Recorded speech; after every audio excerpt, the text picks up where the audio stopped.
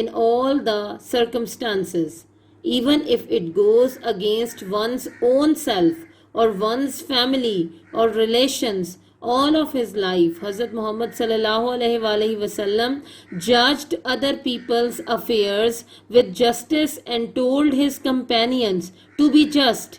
It is reported by Hazrat Ali raziyallahu ta'ala anhu that Allah's Rasul sallallahu alaihi wasallam said to him, when two men come to you for judgment, never decide in favor of one without hearing the arguments of the other. It is then most likely that you will know the truth. Hazrat Muawiyah raziyallahu ta'ala anhu reported Allah's Rasul sallallahu alaihi wasallam saying, any ruler or judge who closes his door on the poor, the needy and the destitute, Allah closes his door on him when he becomes needy and destitute. Justice demands that it should be upheld in all the circumstances.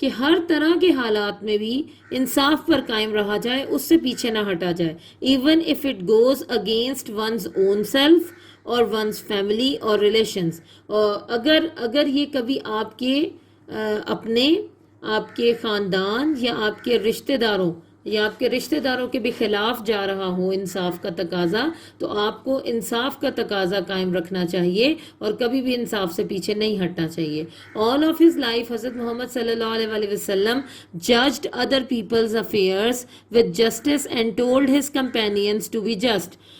اپنی تمام زندگی میں حضرت محمد صلی اللہ علیہ وآلہ وسلم نے ججڈ ادر پیپلز افیئرز, دوسرے لوگوں کے معاملات کا فیصلہ کیا انصاف کے ساتھ, اور اپنے ساتھیوں کو, کمپینینز کون ہوتے ہیں؟ ساتھی, اپنے ساتھیوں کو بھی ہمیشہ یہ کہا کہ انصاف پر قائم رہیں, ٹو بی جسٹ, انصاف پر قائم رہیں. اٹ از رپورٹڈ بائی حضرت علی رضی اللہ تعالیٰ عنہ دیٹ اللہ's رسول صلی اللہ علیہ وآلہ وسلم said to him, یہ بتایا جاتا ہے کہ حضرت علی رضی اللہ تعالیٰ عنہ نے یہ کہا کہ اللہ کے رسول صلی اللہ علیہ وآلہ وسلم نے ان سے کہا, when two men come to you for judgment, اگر تمہارے پاس کبھی دو لوگ آئیں فیصلے کے لیے, never decide in favor of one without hearing the arguments of the other, کبھی بھی کسی ایک کے حق میں فیصلہ نہ کرو دوسرے کی دلیل یا آرگومنٹس, دلیل سنے بغیر. It is then most likely that you will know the truth, اور اس میں یہ بہت حد تک آپ کو پتہ چل جائے گا کہ سچ کیا ہے. جب آپ دونوں طرف کے دلائل سنیں گے تو آپ کو پتہ چل جائے گا کہ سچ کیا ہے.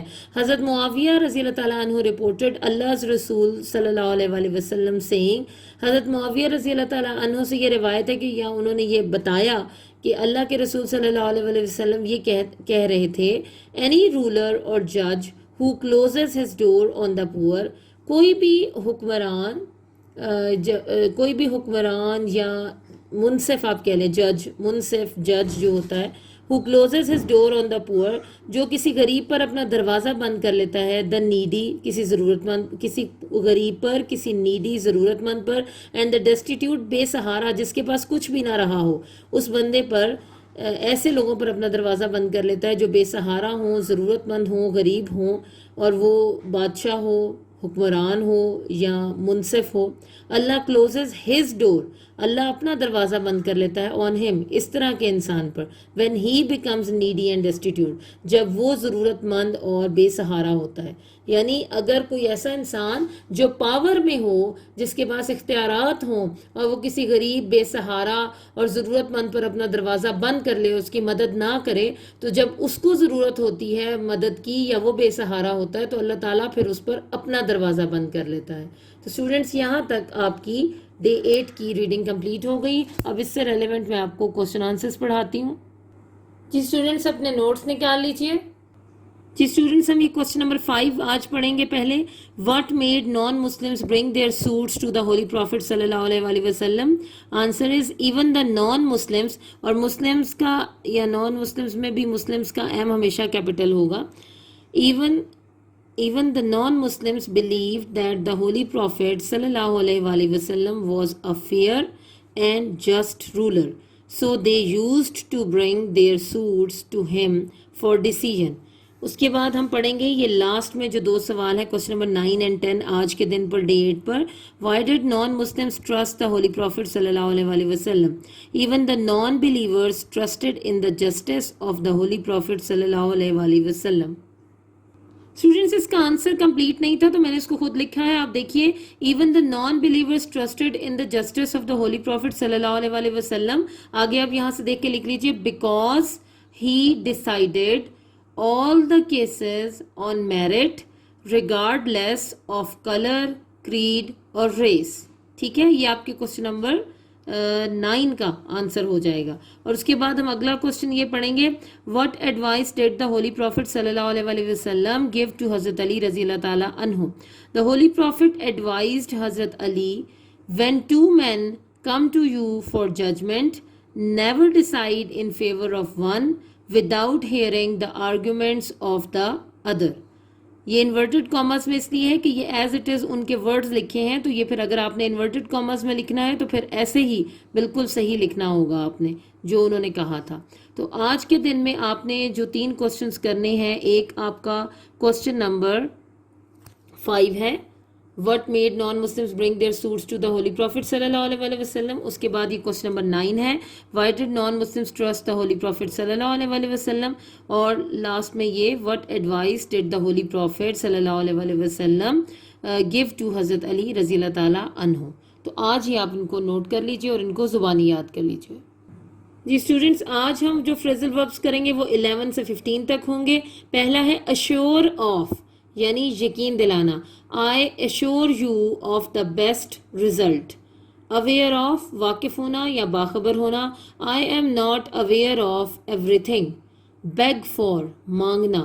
do not beg for money. believe in, یقین. I believe in God, یا اللہ. belong to, تعلق رکھنا. she belongs to a poor family. تو یہ آج کے دن میں آپ نے یہ والے 5, 11, 12, 13, 14, 15 یہ آپ نے 5 آج کے دن میں فریزل وربز اپنی انگلش کی نوٹ بکس پر نوٹ کرنے ہیں, اور ان کو آپ نے ان کے میننگز بھی نوٹ کرنے ہیں, سینٹینسز بھی, اور ان کو زبانی یاد کر لینا ہے.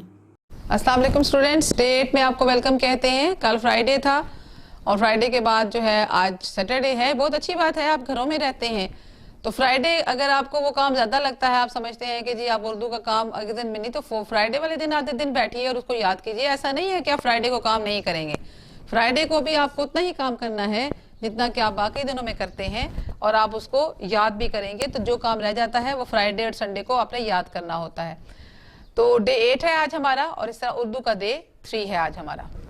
جی اسٹوڈنٹ, ہم کے ساتھ ساتھ آج ہم نے ڈے 3 میں یعنی ڈے 7 اور اردو کے تیسرے دن میں ہم نے شاہد احمد دہلوی کا یہ خاکہ جو انہوں نے لکھا مرزا محمد سعید کا, وہ پڑھنا ہے. اور پہلے ہم شاہد احمد دہلوی کا تعارف پڑھتے ہیں. شاہد احمد دہلوی 1906 میں پیدا ہوئے, 1967 میں وفات پائی, 1906 to 1967. شاہد احمد دہلوی دہلی میں پیدا ہوئے. یہ بالکل وہی کام کرنا ہے, یعنی اس کو انڈر لائن کرنا ہے, کب پیدا ہوئے, کہاں پیدا ہوئے, ٹھیک ہے, اور کون تھے وہ. یہ ساری چیزیں میں ساتھ ساتھ آپ کو بتاتی جا رہی ہوں, آپ اس کو انڈر لائن کرتے جائیں. وہ ڈپٹی نذیر احمد دہلوی کے پوتے اور مولوی بشیر الدین احمد کے فرزند تھے. ڈپٹی نذیر احمد دہلوی کا نام کسی سے ڈھکا چھپا نہیں ہے, بہت بڑے رائٹر تھے وہ, اور ان کے پوتے تھے. 1925 میں انہوں نے ایف سی کالج لاہور سے ایف ایس سی کرنے کے بعد میڈیکل کالج میں داخلہ لیا, لیکن شدید بیمار ہو گئے. چنانچہ طبی تعلیم جاری رکھنے کا ارادہ ترک کر دیا, یعنی میڈیکل کی تعلیم نہیں جاری رکھ سکے. بعد ازاں دہلی سے انگریزی ادبیات میں بی اے آنرز کیا, ایم اے فارسی کا امتحان بھی پاس کیا. قیام پاکستان کے بعد شاہد احمد دہلوی کراچی منتقل ہو گئے, اور تصنیف و تالیف کے ساتھ ساتھ انہوں نے انگریزی ادب سے تراجم کا سلسلہ بھی جاری رکھا. ترجمہ کی جمع ہے تراجم کرنا, یعنی انگریزی کی کتابوں کا اردو میں ترجمہ. پاکستان رائٹرز گلڈ کی تشکیل میں نمایاں خدمات سر انجام دی. 1963 میں انہوں نے مجموعی ادبی خدمات کی بنا پر تمغہ برائے حسن کارکردگی سے نوازا گیا. انہیں مجموعی ادبی خدمات کی بنا پر تمغہ برائے حسن کارکردگی سے نوازا گیا. شاہد احمد دہلوی زبان و بیان پر کامل عبور رکھتے تھے. ان کی زبان سادہ اور عام فہم ہے. وہ موسیقار بھی تھے, لیکن اردو ادب ہی ان کی پہچان ہے. ڈاکٹر جمیل جالبی کے مشورے پر انہوں نے خاکہ نگاری شروع کی. گنجینہ گوہر, جس سے زیر نظر خاکہ لیا گیا ہے, یعنی جو خاکہ بھی ہم پڑھیں گے وہ گنجینہ گوہر سے لیا گیا ہے. اور بزم خوش نفساں ان کے خاکوں کے مجموعے ہیں, 2 ہیں, ایک گنجینہ گوہر اور ایک بزم خوش نفساں. ان کے علاوہ ان کی تصانیف میں اجڑے دیار, دلی کی بپتا اور دھان کے کھیت شامل ہیں. یہ ہم نے ان کو اس کے خاکے میں سے آپ کے تعارف میں سے آپ نے یہ موٹی موٹی چیزیں, یعنی کہاں کب پیدا ہوئے, کہاں پیدا ہوئے, کہاں سے تعلیم حاصل کی, اور اس کے بعد اہم کام جو تھے وہ کیا ہوا, تمغہ برائے حسن کارکردگی سے کب نوازا گیا, آپ کی زبان و بیان کی کیا خوبی تھی, اور اس کے بعد ان کے خاکوں کے کتابوں کے نام جو ہیں وہ آپ نے یاد کرنے. تو یہی طریقہ کار ہوگا آپ کے مضمون کا تعارف, جو آپ کے شاعر کا یا مصنف کا تعارف جو ہے وہ یاد کرنے کا, یہی ایک طریقہ ہوگا آپ کا. آپ دیکھتے ہیں مرزا محمد سعید. مرزا محمد سعید جو ہیں وہ کون تھے, اور ان کا خاکہ لکھا آپ نے, اور ان خاکے کو آپ دھیان میں رکھیے کہ خاکہ جو ہے کیا ہے. آخر میں ہم اس کے آپ کو ڈیفینیشن بھی پڑھا دیں گے. تو پہلے دیکھیں کیا لکھا ہے انہوں نے, اس کو سنیے. صبح اخباروں میں یہ خبر پڑھ کر دل دھک سے رہ گیا کہ پروفیسر مرزا محمد سعید کا آج سوئم ہے. خاموش زندگی, خاموش موت. مرزا صاحب کی علالت مزاج, یا مرض الموت کی اطلاع اس سے پہلے کہیں سے نہیں ملی۔ علالت مزاج مطلب علالت یعنی علیل تھے، وہ بیمار تھے یا کہ ان کو وہ بالکل بستر مرگ پر تھے، اس سے پہلے ان کی اطلاع کہیں سے بھی نہیں ملی۔ حد یہ کہ پرسوں وہ رحلت فرما گئے یعنی وفات پا گئے، اور ان کے سینکڑوں دوستوں اور قدردانوں کو اس سانح ارتحال کی خبر تک نہ ہو سکی۔ ٹھیک ہے، یعنی سانح ارتحال یعنی موت کی جو خبر ہے، اتنا بڑا سانحہ ہے، اس کی خبر نہیں ہوئی۔ افسوس اتنا بڑا صاحب کمال ہم میں سے اٹھ جائے اور ہم اس کی سناونی ہم تک نہ پہنچے۔ کتنے بے خبر ہیں ہم لوگ۔ زندہ قوموں کا یہ شعار نہیں ہوتا، شعار مطلب طریقہ، کہ اپنے اہل کمال سے غافل ہو جائیں۔ ایسی غفلت مجرمانہ ہوتی ہے۔ شاید یہ ہماری غفلت ہی کی سزا ہے کہ مرزا صاحب کو یوں ایک ہی ہم سے چھین لیا گیا، یعنی فوراً ہی ہم سے چھین لیا گیا۔ عالم کی موت عالم کی موت ہوتی ہے، یہ بہت بڑا جملہ ہے۔ عالم کی موت عالم کی موت ہوتی ہے، یعنی اگر کوئی عالم مر جائے تو دراصل اس کی دنیا ختم ہو جاتی ہے۔ موت جتنی دنیا میں وہ رہ رہا ہوتا ہے، جو اس سے فائدہ اٹھا رہے ہوتے ہیں، وہ دنیا جو ہے اس سے فائدہ اٹھانا ختم کر دیتی ہے۔ ابھی ہم کو اس کا اندازہ نہیں ہو سکتا کہ مرزا صاحب کے رخصت ہو جانے سے ہمارا کتنا بڑا نقصان ہو گیا ہے۔ اب ان کی عدم موجودگی رہ کر ہمیں ان کی یاد دلائے گی، اور وقت کے ساتھ ان کی جدائی کا گھاؤ بڑھتا چلا جائے گا۔ مرزا صاحب بہت ہی خاموش کام کرنے والوں میں سے تھے، یعنی اتنے خاموش کہ خود ان کے زمانے کے اکثر لوگ بھی ان کے علمی اور ادبی کارناموں سے واقف نہیں ہوئے۔ دراصل خود مرزا صاحب شہرت سے گھبراتے تھے اور پبلک پلیٹ فارم پر آنا پسند نہیں کرتے تھے۔ کام کرتے تھے ستائش کی تمنا اور صلے کی پرواہ سے بے نیاز ہو کر، کام کرتے تھے اپنی تسکین کے لیے، کام کرتے تھے اس لیے کہ انہیں کام کرنا ہوتا تھا۔ فرمائشی کام انہوں نے ساری عمر نہیں کیے۔ انہوں نے اب سے 55 سال پہلے سر عبدالقادر کے رسالے مخزن میں مضامین لکھے۔ اب سر عبدالقادر کے اوپر یہ ڈاٹ لگا ہوا، اس کا مطلب یہ ہے کہ شیخ سر عبدالقادر تھے، معروف ادیب اور علامہ اقبال کے گہرے دوست تھے، مگر شیخ صاحب کی فرمائش پر نہیں، بلکہ جب خود ان کا جی لکھنے کو چاہا۔ مرزا صاحب کسی کو خوش کرنے کے لیے نہیں لکھتے تھے، مرزا صاحب پیسے کے لیے بھی نہیں لکھتے تھے۔ پیسے کی تو انہوں نے کبھی پرواہ نہیں کی، بلکہ پیسے کے ذکر پر وہ چڑ جاتے تھے اور انہیں منانا مشکل ہو جاتا تھا۔ لاہور کے اکثر پبلشروں نے مرزا صاحب سے کتابیں لکھوانی چاہی اور بڑی بڑی رقمیں پیش کی، مگر مرزا صاحب نے انہیں ایک لفظ بھی لکھ کر نہیں دیا۔ اور جب اپنا پہلا ناول یاسمین لکھا تو اپنے ایک شاگرد پبلشر کو بے مزد دے دیا۔ بے مزد کا مطلب ہوتا ہے بغیر کسی قیمت کے، بغیر پیسے کے۔ اسی کچھ عرصے بعد دوسرا ناول خواب ہستی لکھا، اسے بھی بغیر کچھ لیے دیے چھپوا دیا۔ ایک پبلشر صاحب لاہور سے دلی محض اس غرض سے آئے تھے کہ مرزا صاحب سے ناول لکھوائیں گے۔ میں نے انہیں سمجھایا کہ مرزا صاحب نہیں لکھیں گے، مگر وہ بڑے بڑے مصنفوں کو خرید چکے تھے، نہ مانے، بولے ہم انہیں ایک ناول کا 1000 روپیہ دیں گے تو وہ کیوں نہیں لکھیں گے۔ یہ وہ زمانہ تھا کہ جب 200-250 میں اچھا خاصا ناول پبلشر کو مل جاتا تھا۔ چنانچہ مجھے اپنے ساتھ لے کر مرزا صاحب کی خدمت میں حاضر ہوئے۔ میں نے تعارف کرایا، مرزا صاحب کا ماتھا ٹھنکا۔ پبلشر صاحب نے چھوٹتے ہی ناول لکھنے کی فرمائش کی۔ مرزا صاحب بڑے ٹھنڈے مزاج کے آدمی تھے، بولے آپ میرے ناول کے 5000 دے دیں گے، 10,000 دے دیں گے، مگر مجھے یہ منظور نہیں ہے کہ جو کام کر رہا ہوں اسے چھوڑ کر آپ کے لیے ناول لکھوں۔ 5-10,000 کی بات سن کر پبلشر صاحب کی سٹی گم ہو گئی اور وہ 2-4 منٹ پہلو بدل کر رخصت چاہی۔ سٹی گم ہو جانا یعنی پریشان ہی ہو گئے نا، ہوا سے ختم ہو گئے کہ میں تو 1000 دینا تھا، یہ تو 5-10,000 کی بات کر رہے ہیں اور کہتے ہیں پھر بھی نہیں لکھوں گا۔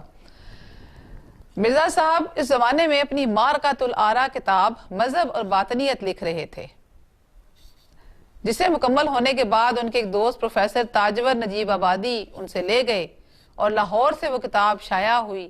مرزا صاحب کا صرف یہی ایک علمی کارنامہ ہے، مگر ایسا کارنامہ کہ اردو کی اگر 100 عمدہ کتابیں چھانٹی جائیں تو ان میں مذہب اور باطنیت کو ضرور شریک کرنا پڑے گا۔ ٹھیک ہے، اس میں نیچے دیکھ لیتے ہیں، یہاں تک ہم نے آج پڑھنا ہے، آگے ہم سوالوں کے جواب کریں گے۔ نیچے آپ دیکھ لیں، اس کے نیچے جو ہیڈ لائنز نیچے جو لکھی ہوئی ہیں، جس کے اوپر 1 لکھا تھا کہ تاجور نجیب آبادی کو دیا تھا، تو تاجور نجیب آبادی کون تھے؟ وہ تھے نامور شاعر تھے، ادبیات کے عالم تھے اور ان کے شاگردوں کا حلقہ خاصا وسیع تھا۔ تاجور نجیب آبادی کے بارے میں لکھا ہوا ہے۔ تو یہاں تک ہماری آج کی ریڈنگ ہے۔ اب ہم سوالوں کے جواب کریں گے. جی اسٹوڈنٹ دیکھیے مشقی سوالات ہیں آپ کے نوٹس کے پیج نمبر 7 پر. مشقی سوال نمبر 1 ہے مرزا محمد سعید کس لیے لکھتے تھے؟ جواب ہے مرزا محمد سعید صرف ذاتی تسکین کے لیے لکھتے تھے. کام اس لیے کرتے تھے کہ انہیں کام کرنا ہوتا تھا. اپنے کام کے بدلے میں انہیں کسی ستائش یا صلے کی تمنا نہیں ہوتی تھی. ساری عمر فرمائشی کام سے دلچسپی نہ لی. سوال نمبر 2 ہے لاہور کے پبلشروں کے ساتھ مرزا صاحب کا رویہ کیسا تھا؟ ابھی ہم نے پڑھا کہ لاہور کے پبلشر نے مرزا صاحب کو ناول لکھوانے کے لیے 1000 روپے کی پیشکش کی. اس زمانے میں 200-250 میں اچھا ناول پبلشر کو مل جاتا تھا. چنانچہ جب پبلشر مصنف کو ساتھ لے کر مرزا صاحب کے پاس گئے اور ناول لکھنے کی فرمائش کی، مگر مرزا صاحب ٹھنڈے مزاج کے ساتھ بولے آپ میرے ناول کے 5000 دیں گے، 10000 دیں گے، مگر مجھے یہ منظور نہیں ہے کہ جو کام میں کر رہا ہوں اسے چھوڑ کر آپ کے لیے ناول لکھوں. سوال نمبر 3 ہے مرزا صاحب کی مارکۃ الآراء کتاب کا نام اور مرتبہ بیان کیجیے. جواب ہے مرزا صاحب کی مارکۃ الآراء کتاب کا نام مذہب اور باطنیت ہے. یہ کتاب مرزا صاحب کا ایک بہت بڑا علمی کارنامہ ہے. یہ ایسا کارنامہ ہے کہ اگر اردو ادب کی 100 عمدہ قسم کی کتابیں چھانٹی جائیں تو ان میں مذہب اور باطنیت کو ضرور شامل کرنا پڑے گا. اس کے بعد ہم اگلے 2 سوال ابھی ہم نے ریڈنگ نہیں کی، ہم سوال نمبر 9 پہ جاتے ہیں اور اس کی ہم نے ریڈنگ کی ہے. سوال نمبر 9 دیکھیں مرزا صاحب کے دونوں ناولوں کے نام تحریر کریں.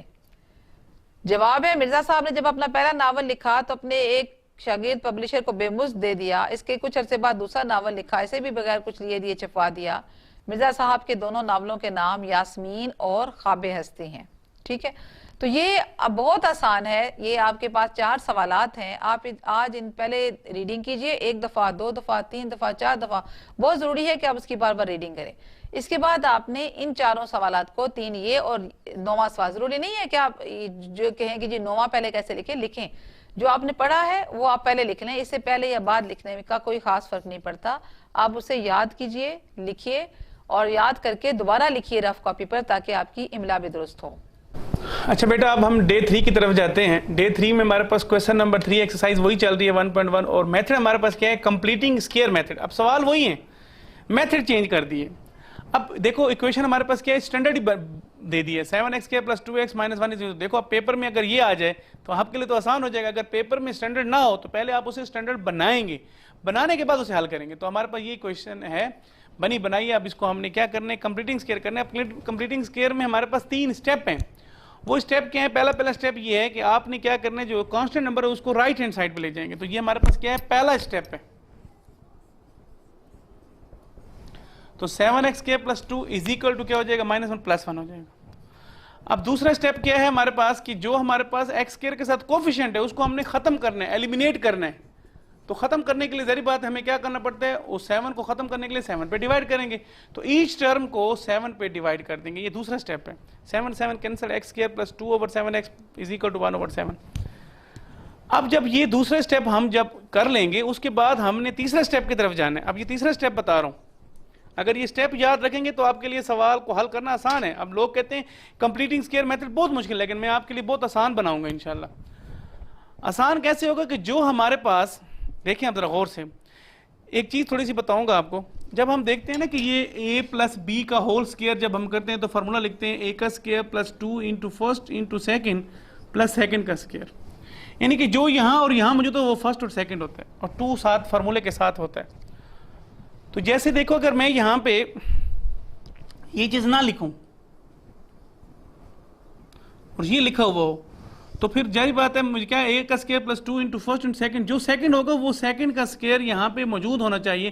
جب ادھر لکھوں گا تو دوسری سائڈ پہ دونوں سائڈ پہ میں اس کو کیا کروں گا ایڈ کر دوں گا تو پھر یہ پورا کمپلیٹ اسکیئر ہوگا. اس نے یہ کہا ہے نا کمپلیٹ دا اسکیئر، تو پھر میں اس کو یہاں سے یہاں تک اسکیئر لکھ سکتا ہوں. تو یہاں پہ وہی بات ہے کہ آپ کے پاس کیا دیا گیا یہ مکس کر کے 2 × 1st × 2nd دیا، لیکن سیکنڈ نہیں دیا ہوا. سیکنڈ اس کے اندر موجود ہے لیکن ہم نے اس کو علیحدہ نکالنا ہے. تو یہ کیا ہو جائے گا x² + 2 × 1st لکھ لیں گے اور سیکنڈ کیا ہوگا. اچھا بیٹے اسٹیپ 3 دیکھیں x² دوبارہ بتا دیتا ہوں x² + 2 × 1st. اب میں آپ کو اس طریقہ بتاتا ہوں جو یہاں پہ x کے ساتھ ملٹیپلائی ہوگا نا اس نمبر کو آپ لکھیں اور اس کو 1/2 سے ملٹیپلائی کر دیں. بس یہ آپ کے پاس جب کٹنگ کا ہو جائے گی جو نمبر بچے گا وہ یہاں پہ ہمارے پاس کیا ہوگا سیکنڈ ہوگا.